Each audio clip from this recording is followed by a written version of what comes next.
if you are doing best among your peers, get ready for battle. If now, in some of you, it's ministry that even gave you coloration, so you have been lifted above your peers, get ready for battle, because altars are angry when you cross the line. Altars are angry when you cross the line.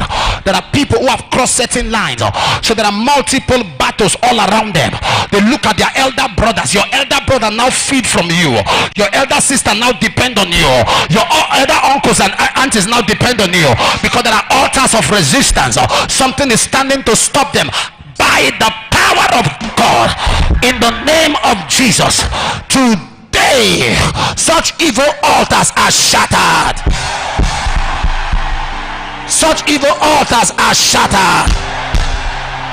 Such altars are shattered. Such altars are shattered.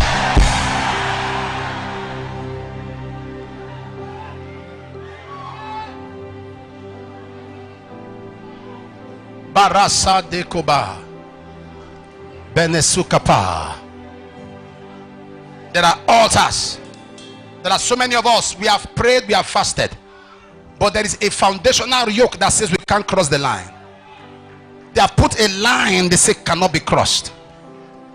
They have put an order, an injunction. Do you know there are pastors who have been in ministry for 10 years, 15 years? Their father's shrine is still waiting for them, that they must come and serve a shrine, and come and be some diabolic priest in the shrine, some priestess in the shrine. I want to ask you as a pastor, I'm sorry, let me ask you, when you were born, where did they dedicate you? There are some people, a family I dedicated last Sunday, they're in their 40s, the mama is in her 70s.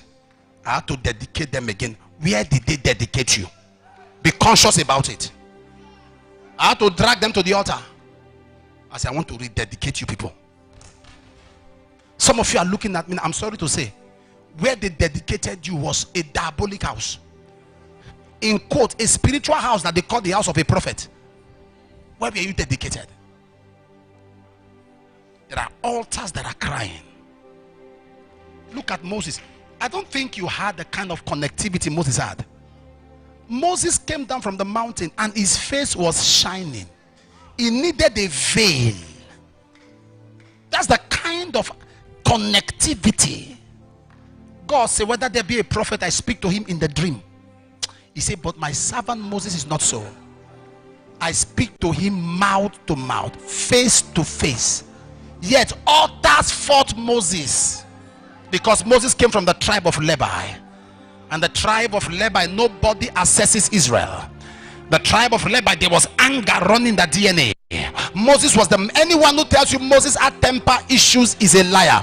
Moses was the meekest man on the face of the earth. Meekness and anger have no correlation. So Moses was a man that was meek, but when God says speak to the rock, the anger in Levi, the anger in his great grandfather, the anger in his ancestry reacted.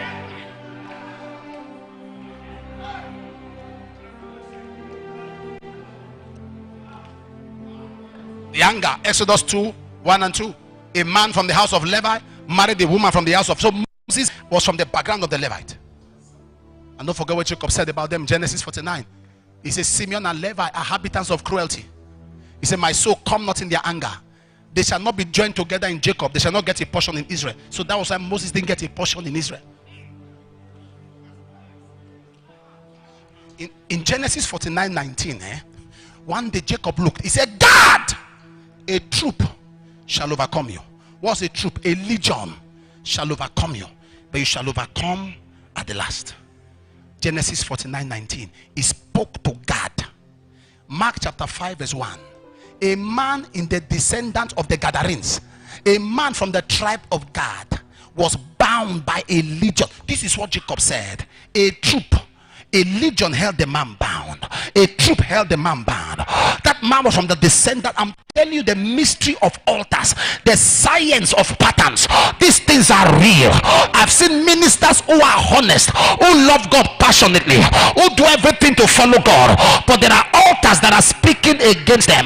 There are altars that are saying, how dare you cross the line?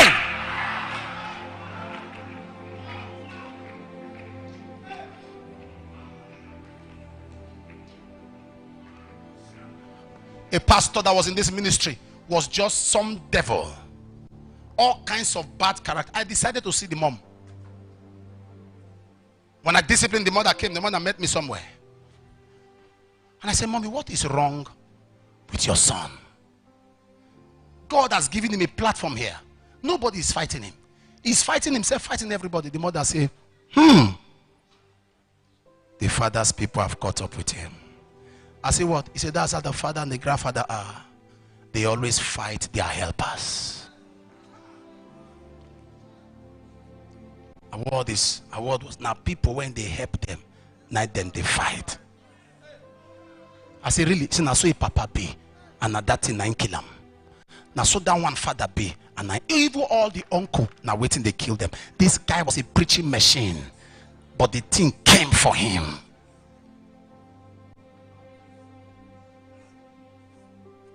It's something we have to pray about tonight. You see, where after he has laid the foundation. So on what foundation are you running on? There are altars. Don't just look at your father's side, look at your mother's side. Because mother's altars are stronger than father's altars. Of course. Mother's altar. This word is called Mother Earth, not Father Earth. Your strongest connectivity is to your mom. By breastfeeding also is to your mom. Jesus went through shakings, intended shakings in ministry. When he was preaching, the only one person that could pause his service, it was his mom. They say your mother and your brothers have something to tell you. Your mother and your brethren. Because your mother controls your brethren. Wait. Is your mother who told you your father is? And what she told you, what you believed?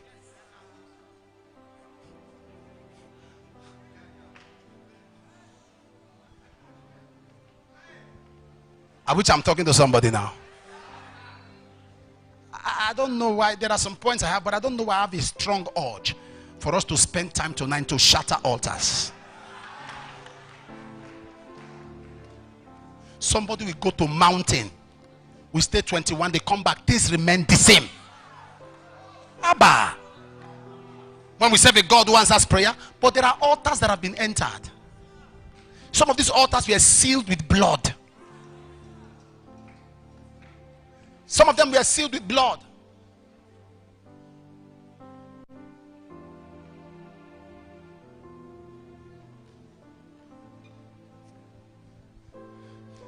A group of sisters came from Guinea-Conakry. Guinea-Conakry is an African nation. There were 6. Beautiful, medical doctor, banker, surveyor, not married. 6 of them. And they came. I said they attended service and said they want to see me. They don't know what is happening. Great people come, want to marry them. Something will happen, they will leave. They got to a point, they were ready to sponsor the wedding. They said they wanted to marry people. I mean, in Africa, a man sees who wants to marry him and still run away. No, you don't understand what I'm saying? I will pay bridegroom price. I will handle wedding. I'm not doing.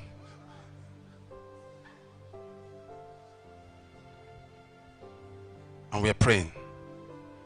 While we are praying, I had the name Lawrence. I said, it's Lawrence. He says, my dad. I said, put him on the phone. And they put the man on the phone. I said, can I pray with you? He said, yeah. I said, Deacon. Man said, Deacon, old man. And we started praying. I stopped. I said, sir, what happened so and so and so here?